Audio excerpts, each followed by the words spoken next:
Assalamualaikum warahmatullahi wabarakatuh. Selamat sore, hai Celebes People. Senang sekali rasanya saya Kinan Aulia menyapa Anda langsung dari Anjungan City of Makassar dalam program Makassar Today's Dialog, serial diskusi Bapeda on Celebes.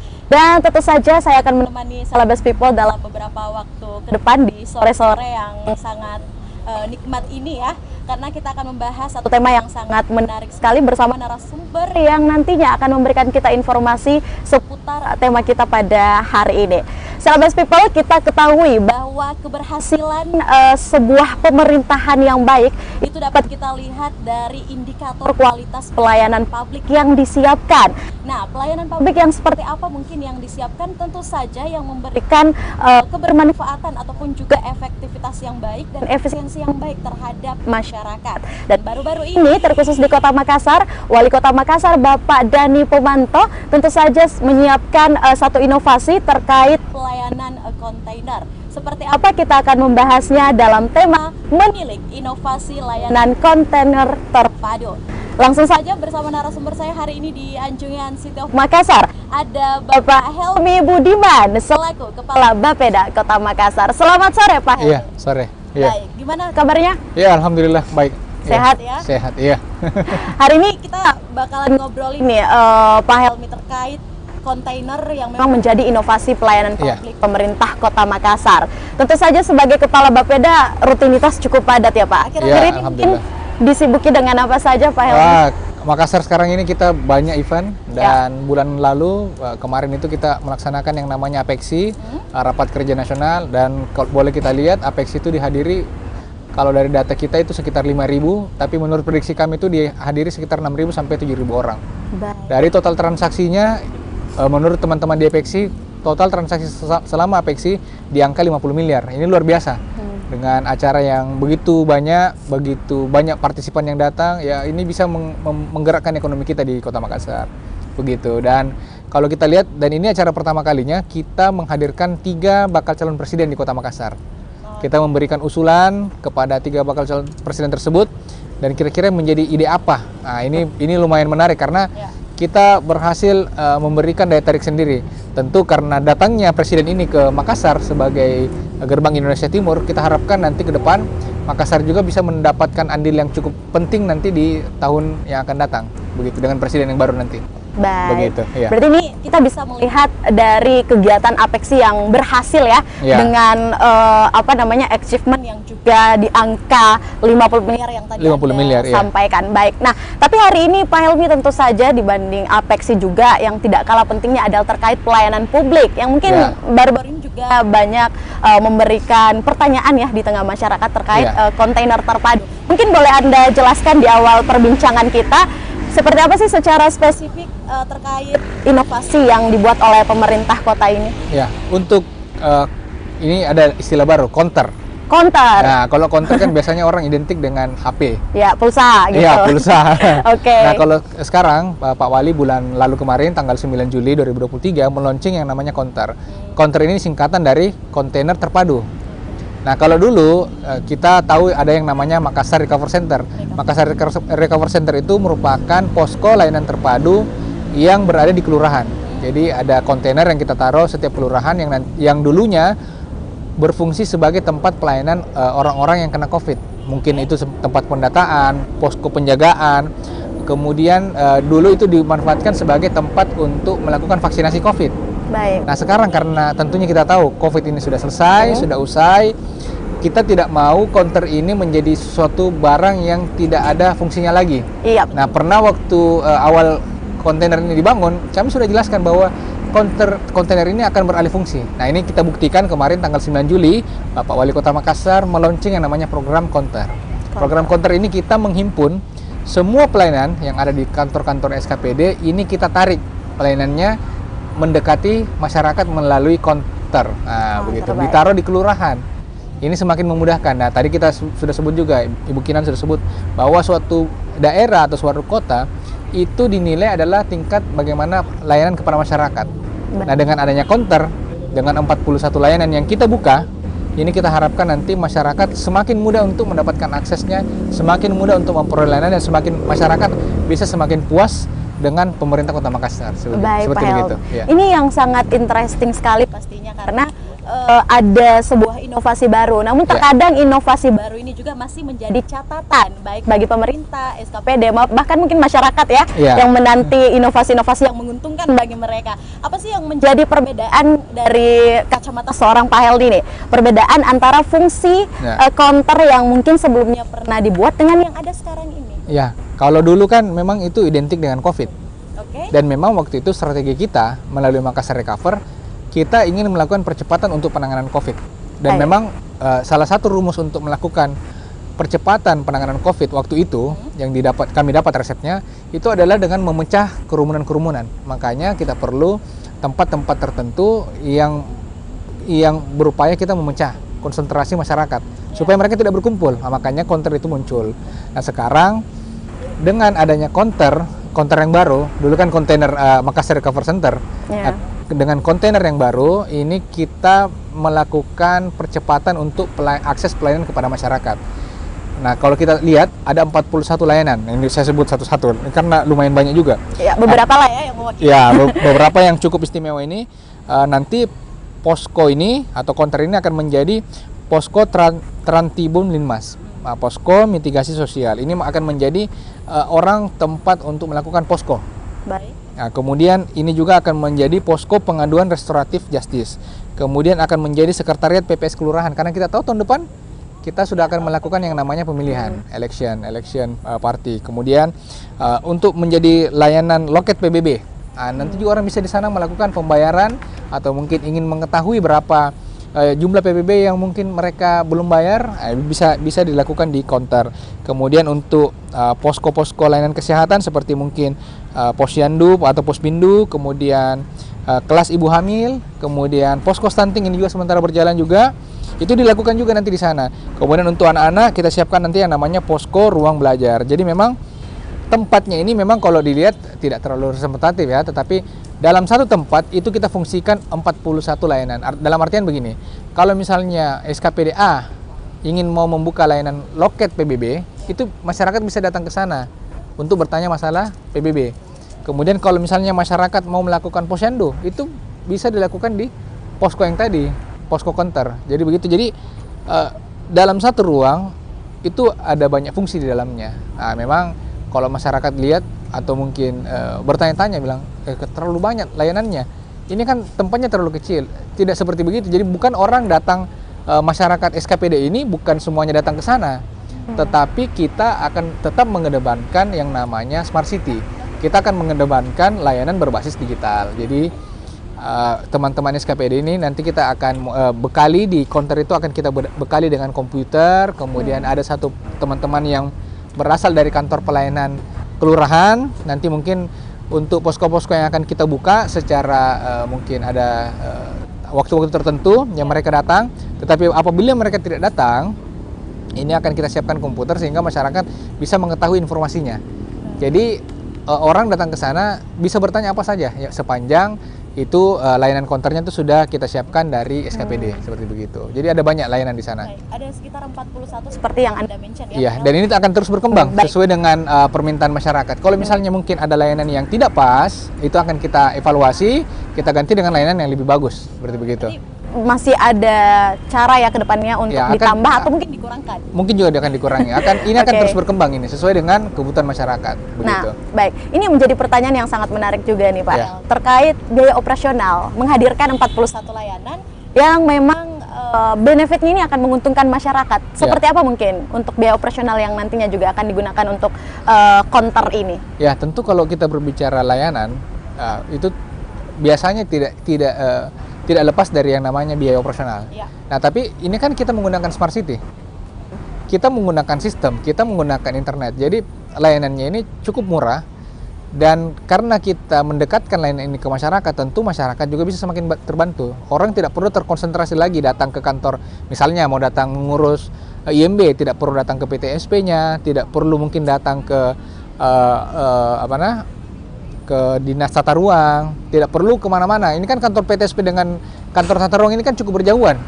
Pasti masyarakat yang mungkin, mohon maaf ini, yang masyarakat menengah ke bawah, itu lumayan berat untuk mengurus ke sana sini. Belum lagi kalau misalnya mungkin yang mengurus itu mungkin seorang pekerja yang sulit mendapatkan waktu untuk ya datang ke sana. Dan nah makanya dengan adanya layanan counter ini kita berharap dengan inovasi terbaru dari pemerintah kota ini semakin memudahkan masyarakat untuk mendapatkan akses terhadap pelayanan publik begitu. Berarti kita bisa simpulkan ini termasuk dalam kategori hemat atau ya. mahal. Ini termasuk biaya yang cukup hemat karena dengan penggunaan teknologi pasti kita harapkan ada penekanan biaya. Terorganisir ya. Iya, pasti. Iya. Ya, baik. Nah, ini smart city artinya mungkin ada proses pengawasan. Ini siapa nih nanti yang akan menjadi pengawas dalam sistem atau program counter ini? Ya, tentunya sebagai program pemerintah inovasi itu harus ada yang bertanggung jawab. Betul. Nah, untuk counter sendiri ini sekarang masih kami ramu dengan teman-teman di SKPD dan kemarin perwalinya itu sementara digodok. Alhamdulillah yang bertanggung jawab karena kita berbicara smart city, tentu tanggung jawabnya teman-teman di Dinas Kominfo. Nah, sekarang untuk di perubahan kita sudah siapkan beberapa fasilitasnya termasuk komputer dan kita akan sekarang sudah ada kontainer yang berjalan. Mudah-mudahan begitu Ketuk Palu ini selesai untuk perubahan kita launching lebih banyak lagi. Nah, kita harapkan 153 kontainer yang sudah ada kemarin yang kita bangun ini segera bisa dialihfungsikan menjadi counter.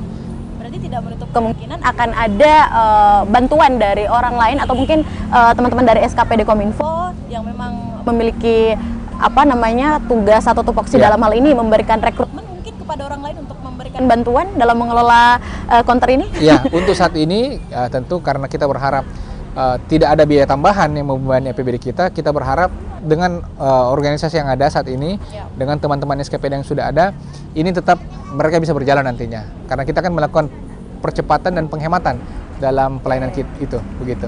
Baik, nah yang menariknya lagi Pak Heldi terkait percepatan dan juga penghematan. Tadi Anda mengatakan bahwa dengan operasional ini termasuk juga hemat.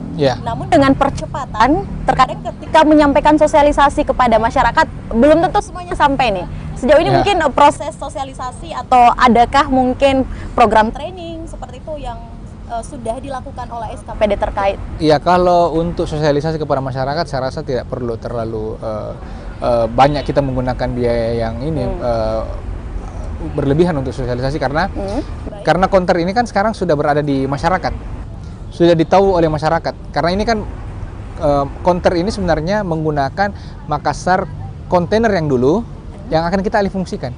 Jadi orang sudah tahu bahwa di Makassar itu sudah ada kontainer yang dulunya dicat biru putih untuk digunakan sebagai Makassar Recovery Center, itu nanti akan kita alihfungsikan. Jadi seperti begitu. Jadi tempatnya, lokasinya sudah ada. Dan kalau sekarang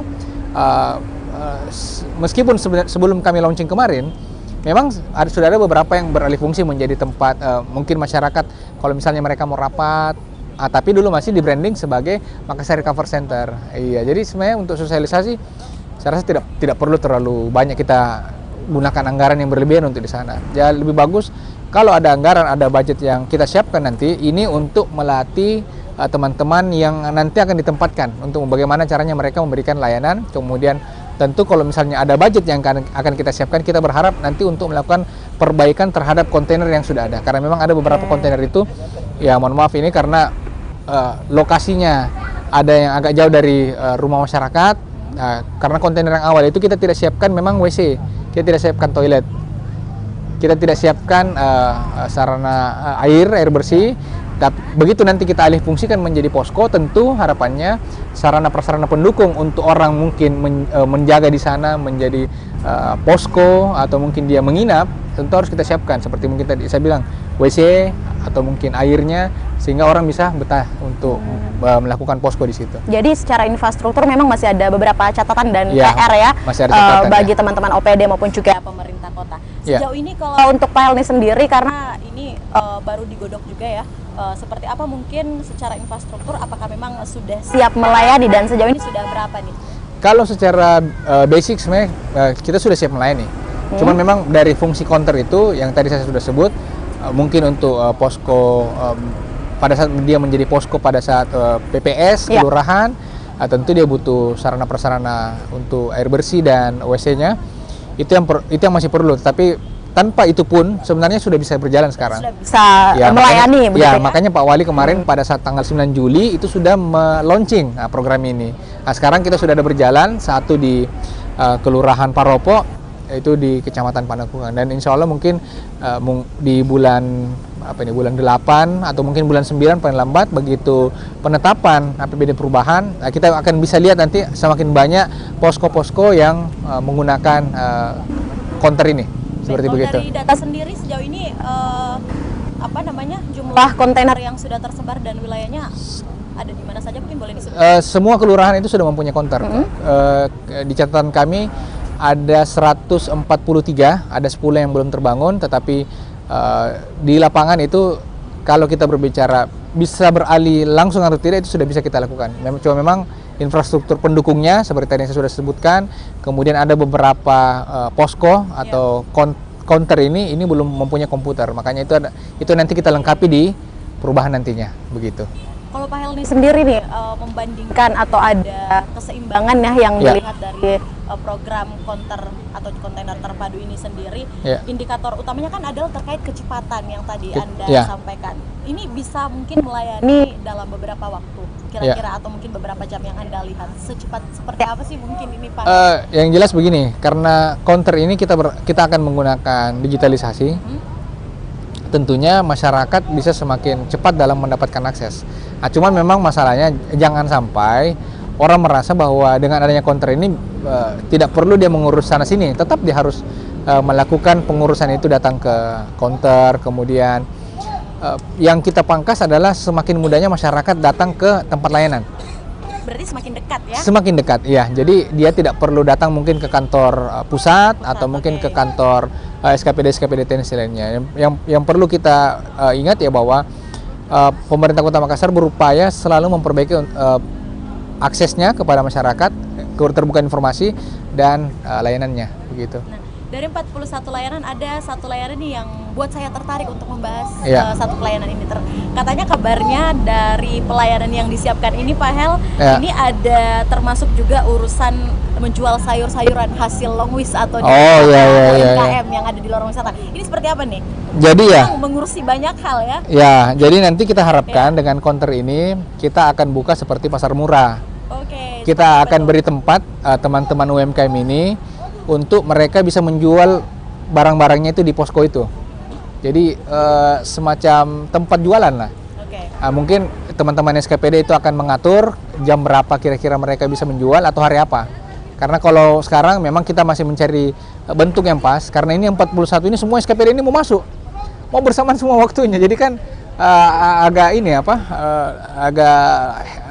banyak juga yang mau tiba-tiba join ya. Jadi memang kita sementara atur teman-teman Dinas Kominfo seperti begitu tadi. Jadi kalau misalnya yang apa tadi layanan Longwis itu mereka akan diberikan tempat untuk melakukan jual beli di situ. Kan banyak nih Pak Hel. Ya, tapi bukan di dalam counternya, di luarnya. Iya, jadi karena counter itu rata-rata berada di tempat yang cukup terbuka, dia punya space yang cukup ruang untuk mereka bisa melakukan transaksi jual beli di situ, begitu. Oke, baik. Nah, tentu saja pasti dengan adanya konsep ini menjadi pertanyaan juga, apa mungkin syarat dan juga jam operasional, apakah maksimal dengan adanya Longwis ataupun juga ini? Tapi tahan dulu Pak Hel, kita akan bahas itu, Anda akan jawab seusai jeda berikut. Jangan kemana-mana, Celebes People, kita akan kembali seusai jeda berikut.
Ya, hai Celebes People, terima kasih Anda masih menyaksikan Makassar Today's Dialog, masih dalam program serial diskusi Bapeda on Celebes, dan tentu saja masih bersama saya Kinan Aulia, dan masih bersama narasumber kita yang sangat setia ini ada Bapak Helmi Budiman. Masih bersemangat Pak? Iya, masih.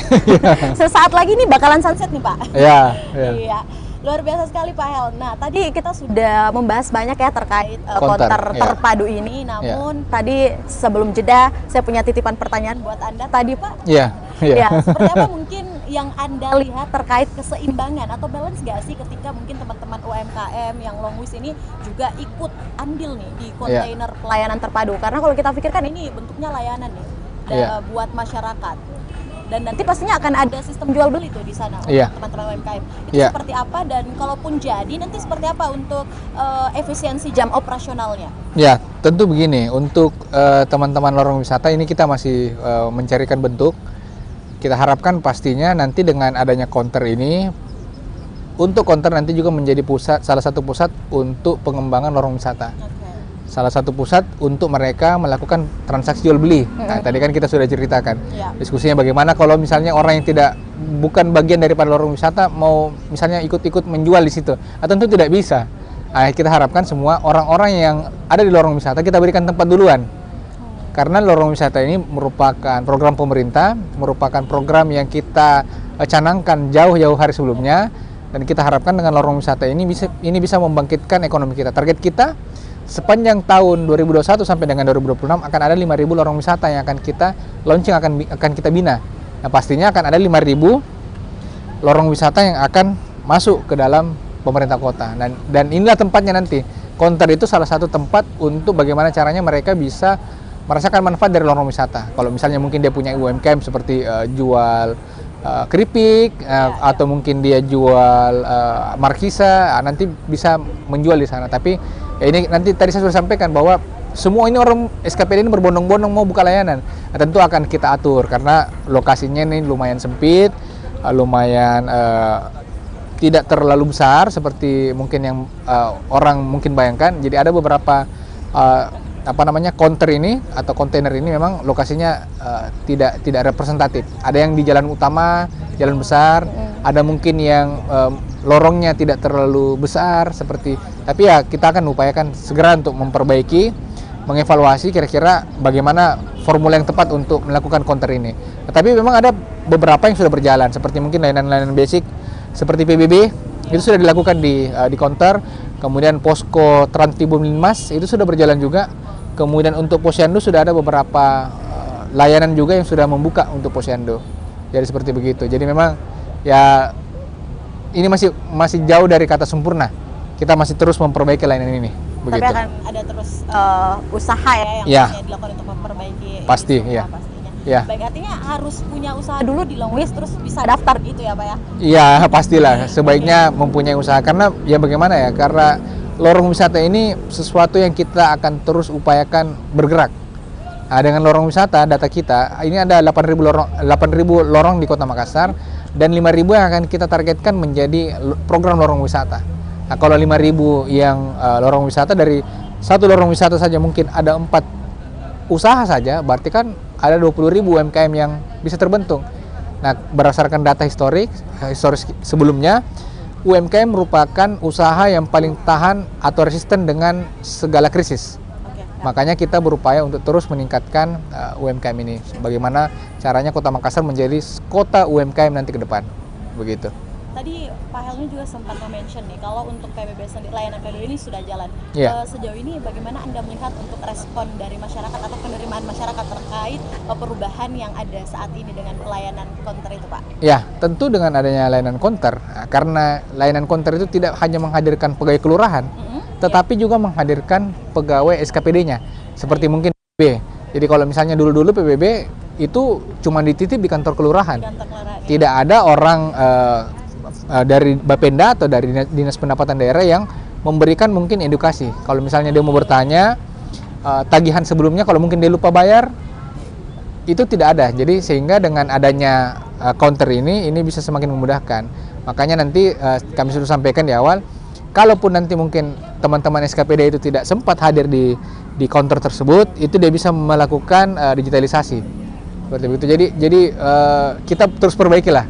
Memang karena ini baru 1 bulan launching ya, memang masih banyak catatan, belum bisa dirasakan manfaatnya secara signifikan. Tetapi ya kita sudah mulai meraba-raba, sudah ada bentuk-bentuk yang nanti akan kita perbaiki. Setidaknya untuk integrasi sendiri, Pak Hel. Tentu integrasi sudah kita lakukan. Teman-teman Kominfo melalui Dinas Kominfo kemarin sudah melakukan inisiasi untuk meminta program-programnya dari setiap SKPD. Makanya di perubahan ini kita meminta juga nanti untuk penyediaan salah satunya ya komputer untuk memperbaiki layanan counter nanti, akan memudahkan nanti, dan ya insya Allah kita harapkan sebelum akhir tahun atau mungkin sebelum triwulan keempat ini sudah bisa berjalan maksimal nanti. Begitu. Dari 41 yang dipersiapkan mungkin dengan 41 layanan. Ya, 41 layanan yang disiapkan dari waktu 3 bulan ke depan, mungkin kalau untuk Pak Helmi sendiri dan juga SKPD, mewakili SKPD yang lain. Kira-kira layanan apa saja sih yang mungkin diprioritaskan untuk didahulukan hadir mungkin? Tentu kalau berbicara layanan, karena kita berbicara layanan yang paling dasar adalah layanan kesehatan. Sebagaimana dulu waktu Makassar Recover Center itu hadir, layanan kesehatan adalah layanan yang kita hadirkan di kontainer. Nah, makanya kita harap begitu counter ini jalan, layanan kesehatan itu tetap menjadi isu yang nomor 1. Jadi kan ada yang kita prioritaskan ya layanan kesehatan. Kenapa kita memprioritaskan layanan kesehatan? Ya karena kita lihat sendiri waktu pandemi COVID full ya untuk begitu masifnya COVID itu bisa membahayakan ekonomi kita. Karena begitu kita terkena COVID itu dampaknya kemana-mana, bisa lari ke kesehatan sendiri pasti, lari ke ekonominya, kemudian lari ke sosialnya orang, kemudian ya macam-macam lah. Makanya tetap kita akan memprioritaskan layanan kesehatan itu menjadi layanan yang nomor 1 pasti di counter nantinya. Oke, setelah mungkin kesehatan, apalagi yang paling penting menurut Anda? Pasti yang nomor 2 adalah pendidikan. Karena di mana-mana sekarang saat ini jumlah penduduk Kota Makassar, apalagi yang jumlah yang boleh dikata yang masuk dalam usia sekolah, sekolah wajib 10 tahun, itu boleh dibilang masih banyak yang belum memperoleh aksesnya, pendidikan merata. Kemudian kemarin waktu sayangnya karena SMA itu sudah menjadi kewenangan provinsi, sekarang jumlah SD SMP itu sudah hampir mendekati. Tetapi jumlah SMA itu masih jauh dari harapan. Artinya tidak bisa memenuhi ruang kelas yang ada dari SMP. Jadi ini yang kita upayakan, makanya salah satu layanan di counter itu yang kita buka adalah ruang belajar. Jadi kita membuka ruang juga supaya mungkin orang-orang middle kaum menengah ke bawah itu bisa memperoleh tambahan, apakah nanti bisa melalui PAUD tambahan atau mungkin dia bisa melalui perpustakaan. Jadi itu bagian daripada counter juga nantinya. Seperti begitu. Nah, jadi memang kesehatan dan juga pendidikan menjadi prioritas utama. Karena kalau dilihat ataupun juga saya mendengar dari pembicaraan Pak El ini banyak sekali kekurangan dari pendidikan dan juga kesehatan kita. Memang menjadi PR ya bagi pemerintah Kota Makassar sendiri dan juga seluruh SKPD terkait. Nah, Pak Hel terkait counter ini sendiri ataupun juga kontainer terpadu, ada waktu 3 bulan yang tadi Anda sampaikan. Kira-kira untuk berjalan maksimal butuh waktu berapa lama sih? Tentunya untuk berjalan maksimal pasti target lah ya. Biasanya kalau target kita akan berupaya mengejar milestone kita di 3 bulan pertama. Setelah 3 bulan pertama kita akan mencapai lagi namanya milestone kedua 6 bulan pertama. Setiap 3 bulan, kemudian 6 bulan itu kita akan evaluasi lagi. Terakhir pasti kita berharap 1 tahun kemudian itu bagaimana. Jadi ini kita akan set goals-nya itu setiap 3 triwulan, kemudian 3 bulan pertama, kemudian 3 bulan kedua sampai dengan 1 tahun. 3 bulan pertama Pak Hel, pelayanan prioritas apa yang kira-kira sekarang harus dicapai nih? Karena kita dalam tahapan integrasi, tentunya kita berharap dari launching kemarin yang di bulan Juli, itu kita harapkan kita memasifkan dulu. Jadi semua orang di kelurahan, utamanya mungkin aparat-aparat pemerintah kota ini paham dulu apa yang namanya counter. Dia tahu dulu apa sih counter itu, jangan sampai teman-teman kelurahan sendiri tidak tahu apa yang counter itu. Yang kita kemarin lakukan, saya sempat melakukan evaluasi, teman-teman di Bapeda melakukan evaluasi dan melakukan tes water. Kita tanya kepada teman-teman kelurahan, apa sih counter itu? Dia tidak bisa jawab.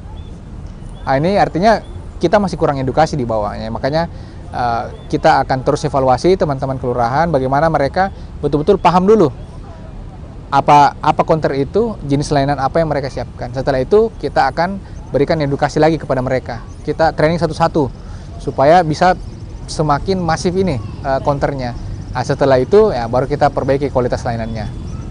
Seperti begitu. Ini berarti menjadi evaluasi untuk menjadi catatan tersendiri karena sempat melakukan turun lapangan juga nih, memberikan pertanyaan kepada kelurahan terkait. Tapi dari kacamata Anda, apakah ini tidak menjadi tumpang tindih nih dengan tugas kelurahan dengan adanya counter terpadu ini sendiri, atau mungkin memudahkan atau seperti Iya, apa? tentu tidak. Justru dengan adanya counter ini kita berharap masyarakat ini semakin mudah untuk mendapatkan layanan. Kalau tugasnya kelurahan adalah memberikan layanan. Oke. Iya, jadi Tapi tidak tumpang tindih ya? Tidak tumpang tindih. Sebenarnya dengan adanya counter, justru teman-teman kelurahan itu semakin mudah untuk memberikan layanan karena dia tidak lagi berdiri sendiri. Dia akan dibantu oleh teman-teman dari SKPD teknis. Jadi semakin mudah dan semakin bagus. Kita berharap ya masyarakat bisa semakin gampang lah memperoleh akses dan masyarakat semakin puas dengan layanan kita. Oke. Begitu. Pak Helni, sebagai Kepala Bapeda Kota Makassar, tentu saja dalam membantu program pemerintah ataupun juga mensosialisasikan terkait counter ini sendiri memiliki banyak tantangan gitu. Sejauh ini mungkin untuk counter sendiri sebagai program atau inovasi baru yang masih membutuhkan banyak edukasi seperti kata Anda, apa yang paling menjadi tantangan terberat untuk seorang Pak Helni? Tentu tantangan kita di aparat pemerintah pasti yang pertama, karena kita harus memberikan edukasi lagi kepada masyarakat, kepada pemerintah pastinya, kepada masyarakat, dan bagaimana caranya program ini tetap sustain, bagaimana program ini tetap bertahan, karena jangan sampai biasanya yang terjadi adalah begitu program itu selesai, di launching atau mungkin disosialisasikan, mungkin 3 bulan pertama itu berjalan lancar. 3 bulan kedua, triwulan kedua, orang masih tetap bersemangat. Nah, begitu masuk bulan ke-7 sampai dengan 1 tahun, biasanya orang sudah lupa. Dan biasanya biasanya yang terjadi, yang lupa adalah orang-orang pemerintah itu sendiri atau yang memberikan layanan. Kita berharap ini akan terus kita genjot. Bagaimana caranya betul-betul pemerintah ini bisa semakin intens memberikan layanan. Jadi fokusnya hanya memberikan layanan. Jadi karena memang pemerintah itu hadir untuk memberikan layanan kepada masyarakat. Jadi kita harus membalik paradigma yang ada sekarang. Jangan sampai teman-teman di pemerintah kota memberikan paradigma bahwa masyarakat yang harus datang. Justru sekarang adalah waktunya pemerintah yang datang kepada masyarakat, bertanya apa sih keluhannya, apa sih masalahnya, ya apa kebutuhannya, sehingga masyarakat betul-betul merasakan manfaat dari hadirnya pemerintahan itu sendiri. Begitu. Hadirnya pemerintah memberikan ataupun juga membantu masyarakat dengan apa sih yang menjadi kebutuhannya, pelayanan apa sih yang dibutuhkan. Pasti ya. Baik, itu saja ya. Pasti semoga juga counter ini bisa menjawab semua keluh kesah dari masyarakat dan juga satu kata dari awal perbincangan kita sampai mungkin di pertengahan perbincangan kita ini, Pak Helmi, terkait memudahkan dan juga memberikan percepatan ya. Itu. Pak Helmi, yang menarik ini selain dari Apexi, satu juga hal yang mau saya bahas sedikit terkait kegiatan 30 tahun Singapore Senior Management Program. Nah, itu seperti apa? Mungkin boleh bercerita sedikit dong, Pak Helmi? Oh iya, ini menarik karena hari ini kita kedatangan 50 eselon 1 dari Singapura. Kenapa mereka datang ke Makassar? Nah, ini merupakan program dari teman-teman Singapura untuk belajar datang ke Makassar. Dan salah satu yang membuat mereka tertarik datang ke Makassar adalah begitu banyak inovasi.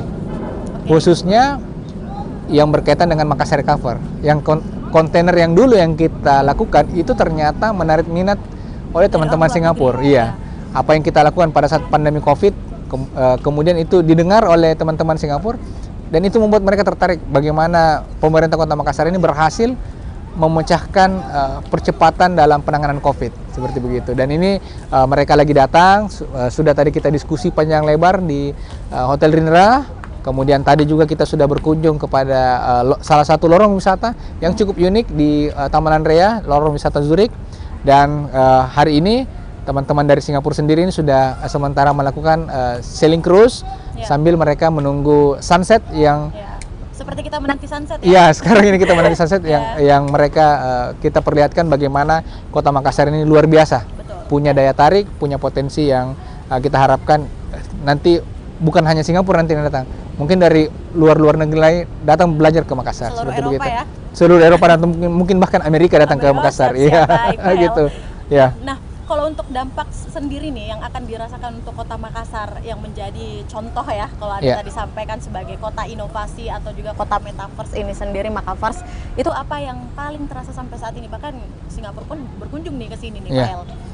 Tentu saya sebagai warga Kota Makassar cukup bangga bahwa ternyata kalau misalnya kita menonton TV atau menonton berita, kita selalu tertarik dengan kota-kota orang di luar sana.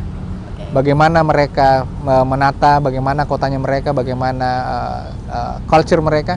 Tetapi ternyata orang luar justru tertarik datang ke Makassar. Ini harus kita patut banggakan, bahwa kita harus bangga dengan menjadi orang Indonesia, menjadi Kota Makassar. Nah, sekarang bagaimana caranya dengan kebanggaan itu? Kita harus memperkuat nasionalisme kita, memperkuat daerah kita. Nah, kita harus melakukan seperti begitu. Jadi jangan sampai nanti hal-hal yang sifatnya buruk, mungkin seperti ya boleh kita lihatlah banyak kekerasan sekarang yang terjadi, kejahatan. Ini harus kita reduce, harus kita kurangi. Mungkin ya sifat-sifat menyimpang, karena sekarang di mana-mana di Eropa mungkin atau di mana-mana itu marak dengan yang namanya LGBT. Nah, ini yang harus kita kurangi. Makanya pemerintah kota banyak program-program itu yang kita gunakan, ya kita hadirkan itu menggunakan basis agama, seperti kita lihat program Jagai Anata, program Salat Subuh Berjamaah. Karena kenapa kita berharap masyarakat ini sadar bahwa kita ini negeri yang cukup luar biasa. Allah ini memberikan anugerah yang luar biasa kepada Indonesia, khususnya Makassar. Kita punya alam yang luar biasa. Sekarang di Makassar pernah ada salju, tetapi coba tanya orang Eropa yang ada saljunya. Salju itu tidak nikmat, justru adalah penderitaan. Di sini kita cuman di Makassar apa yang paling nikmat nih, Pak Hel? Ya tentunya kuliner. Kuliner di mana-mana, dan ini sekarang menjadi slogan kita, Makassar Kota Makan Enak. Mudah-mudahan dengan slogan-slogan yang ada di Kota Makassar dan slogan terakhir kita ini, Makassar Kota Makan Enak, ini menjadi daya tarik untuk orang datang, dan ini memberikan daya tarik, memberikan juga keuntungan untuk kita, memberikan keuntungan secara baik mungkin secara masyarakat dan secara ekonomi untuk di orang-orang Makassar sendiri. Begitu. Luar biasa sekali ya paparan dari Pak Helmi Budiman yang memang dalam meng-create Kota Makassar ini ataupun juga mendeskripsikan Kota Makassar sebagai tupoksi Anda selaku Kepala Bapeda Kota Makassar memang sangat banyak sekali mungkin yang sudah diraih atau achievement dari pemerintah Kota Makassar.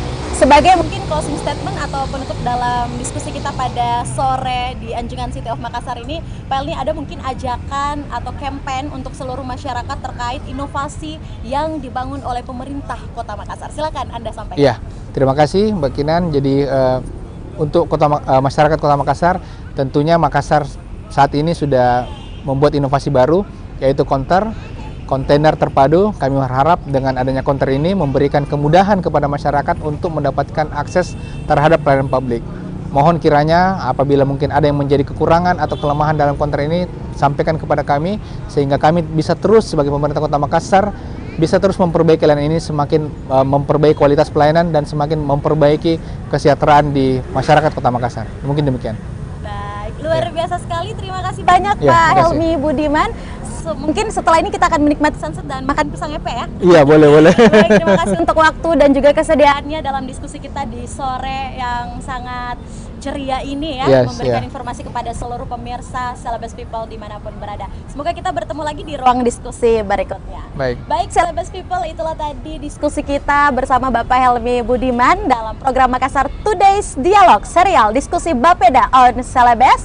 Dan kita juga pastinya berharap semoga seluruh rangkaian kegiatan dari program konter ini ataupun juga kontainer terpadu dapat berjalan lancar, maksimal, dan memberikan hasil yang baik sekali untuk kita semua. Sampai bertemu lagi di ruang diskusi berikutnya bersama saya Kinan Aulia. Selamat sore dan sampai jumpa.